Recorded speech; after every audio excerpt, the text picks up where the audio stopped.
नाइटोमा हात राखेर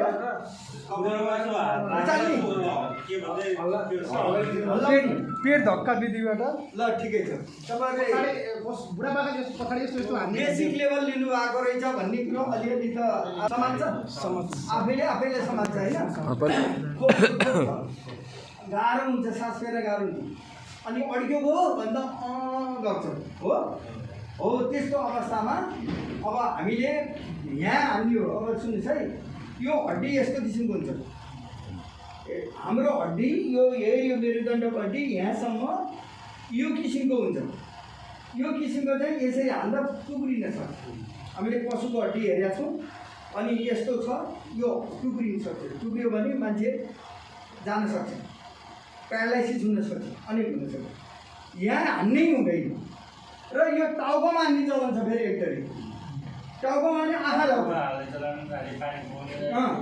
आँखा झर्छ। आँखा झर्ने भनेर भुइँमा खस्ने होइन, फेरि यो यति आउँछ आँखा है, आँखा यति आउँछ, त्यसलाई झपल्न हुँदैन फेरि। अब यो त्यसको कोर्स अलगै छ, अब त्यो अहिले मैले भनिनँ। त्यही भएर यस्तामा नहान्नुहोस्। अब हान्न पर्ने भनेको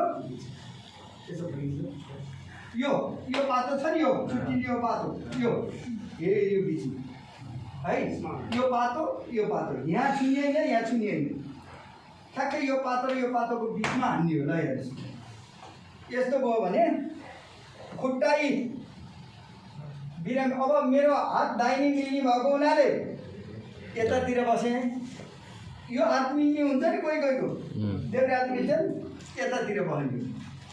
ल हेर्नुहोस् है, मेरो दाहिने हात मिल्छ, यहाँ राखेँ।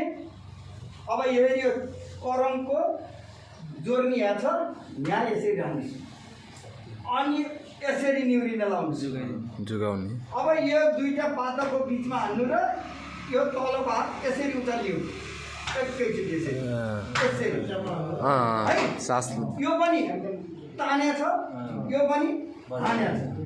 माया गरेर बिस्तारै यसो गरेर हुँदैन, मजाले चिया आउला है। कतिपटक हाल्ने? 5 पटक, 5 पटक, न्यूनतम 5 पटक, 5-6 पटक पनि नहाल्नुहोस्।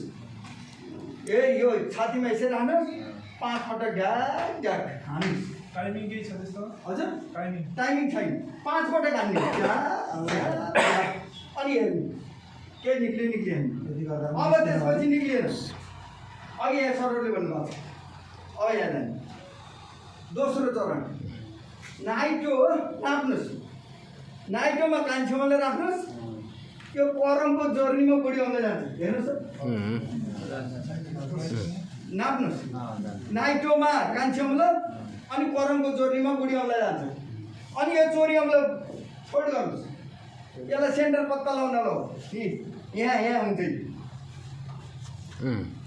लाइट यहाँ छ, करमको जोर्नी यहाँ छ, हो सर? ल अब यसको सेन्टर यहाँ छ।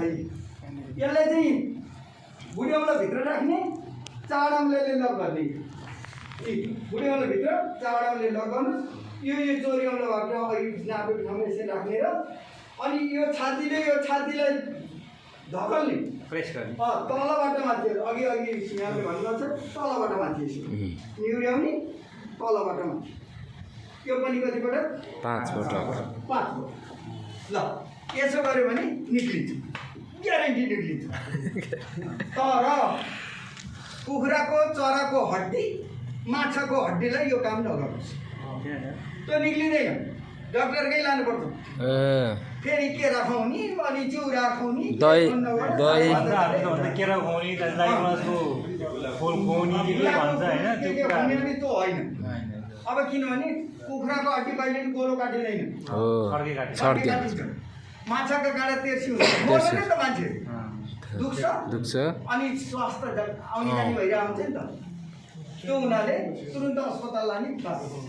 तर खसीको, सुँगुरको, भैँसीको हड्डीहरू अड्के छ भने त्यो गोलो काटिन्छ, अड्किन सक्छ। त्यसलाई चाहिँ यो काम गर्ने, यो प्रविधिले काम गर्ने, यो काम गर्ने।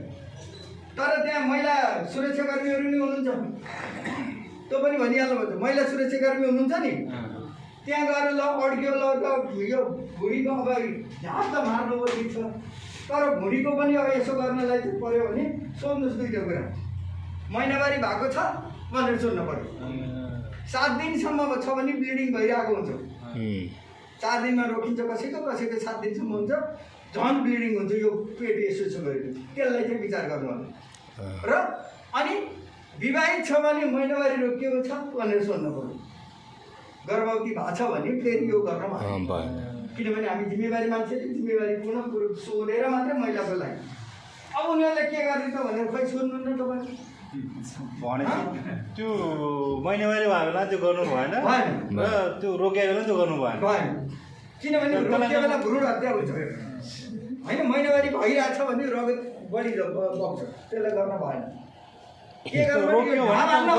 भित्रको चाहिँ तुइन्छ किनभने पेटै हडालिदिएपछि त बर्बाद थियो होला नि एउटा अब त्यस्तो बेला के गर्ने त मोटो मान्छे छ गर्भवती महिला छ नि यसो गर्नुहोस् यो स्तन यहाँसम्म आएको हुन्छ लाज नमान्नुहोस् यो अब यो हाम्रो प्र्याक्टिकलले हात यसो गर्नुहोस् बिस्तारै यो माथि सार्नुहोस् हो महिलाको लागि छोरी मान्छेको लागि बिस्तारै सार्नु पर्दैन है यसरी बिस्तारै सार्नुहोस् र यो करमको जोनी छ नि यो ठाउँमा ट्याक्क ल्याउनुहोस् र थिच्ने यसरी छातीले पछाडिबाट हातले अगाडिबाट तान्नु पर्छ यसरी स्याकाएर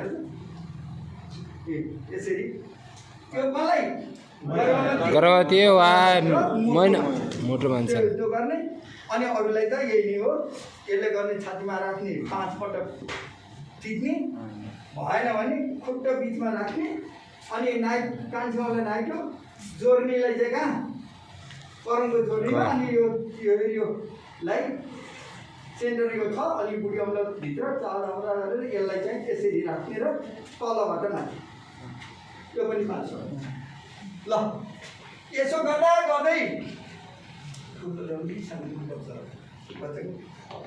अब यसो गर्दा गर्दै मान्छे देख्यो ल ल ल ल ल ल ल